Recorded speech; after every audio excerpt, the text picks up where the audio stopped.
My name is Hannah Williams, I'm an ex-GB athlete and now a full-time model. Being selected for the Olympics was the best day of my whole entire life. I've never felt such joy and such happiness, and especially being selected with my sister. And that was the first race that we've ever done together, and once we crossed the finish line, we knew that we were both going.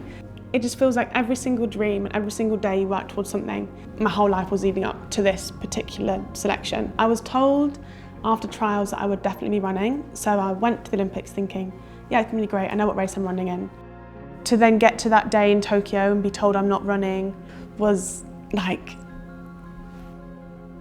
I'm gonna cry. It felt like you'd been really high and then just dropped within 2 weeks. I really, really wanted this moment for me. It's been what I'd been working towards and I'd worked so hard for it. It was just heartbreaking, it was horrible. When I first realised something was off physically it was actually at the beginning of 2021, so the beginning of the Olympic year, every single race. I originally thought it was just food poisoning the first couple of races. I think I had a Chinese takeaway, so I was like, oh, it must be that.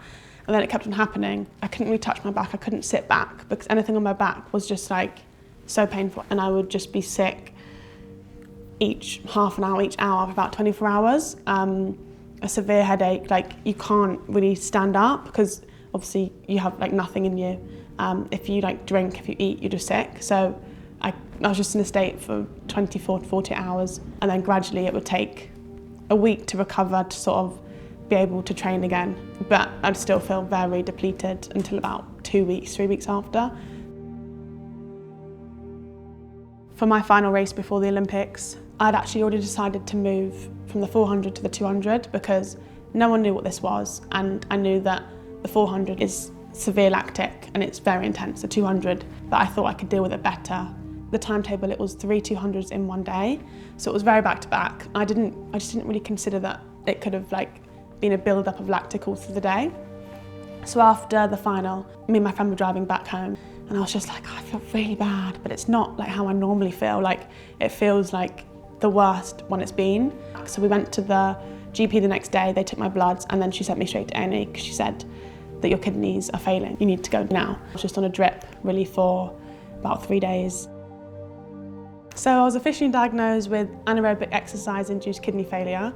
It took a long time to get to the diagnosis because just no one knew what it was, so I was bounced around a lot of doctors. Eventually we got to a doctor who actually had come across a case before with a cyclist who had it, so he was extremely helpful. But to actually then be diagnosed with it was actually there's actually something wrong and you sort of need to stop. So it was a mix of emotions. It was relief with knowing what it was, but then it was also a lot of sadness with actually coming to the realisation of what the diagnosis meant for me. Knowing that I was training for a race where I was going to feel so bad, so I had quite a lot of anxiety over racing because I was really scared that I'd be in a lot of pain. It was sort of becoming a bit confusing because I was doing something I knew was bringing me a lot of pain, both physically and I suppose mentally. So I think the joy definitely did disappear. I think once, which was one of the days I realised I really don't think this is for me anymore, was halfway through training I just went to get pizza. I just went to the restaurant next door to get pizza because I was I'm not enjoying this at all. I'm really confused, I'm not sure what to do. I know I need to leave the sport, but I don't want to. So I'm stuck with the odd feeling of it's not good for you and you do need to come away from it, but then you're just attached to it and you just don't want to leave. I think I was definitely in denial for a bit because I tried to change to triple jump because I was well, that's not intense. But then I shortly realised that it would have taken a long time to get to the stage I wanted to get to at triple jump as well. It just felt like a toxic relationship of just it's not good, but you don't want to leave, and it just has such a grasp and attachment over to you. That was really hard to let go of. Those feelings, it did feel like a breakup, and just something you're so used to, then just going was really confusing for my identity, confusing for my day-to-day life and my routine and just generally how I structured my life. Obviously my whole life was revolved around athletics, so it just threw my whole life sort of upside down. I think it was more my body just didn't feel happy. So normally I'd wake up, I'd be really happy and I'd have a really big purpose to train and to compete and to reach my goal. And I'd just wake up once I stopped, didn't feel like I had a purpose for the day. It just sent me into a bit of like a depressive spiral of I don't really know what to do with myself. Like I was scared this feeling was just going to linger. It didn't even feel like I was inflicting the feeling on myself. It was just like a feeling which was like internally just there and I couldn't get rid of it. So I think that was the hardest thing, except that I have gone through something which is quite like sad and stressful. But at the time you just want to feel good and I just didn't feel good. For me, like I also just believe that I was just the athlete. When you've been labelled from such a young age, it's hard to sort of think that maybe you could be more than just the label that you've been given.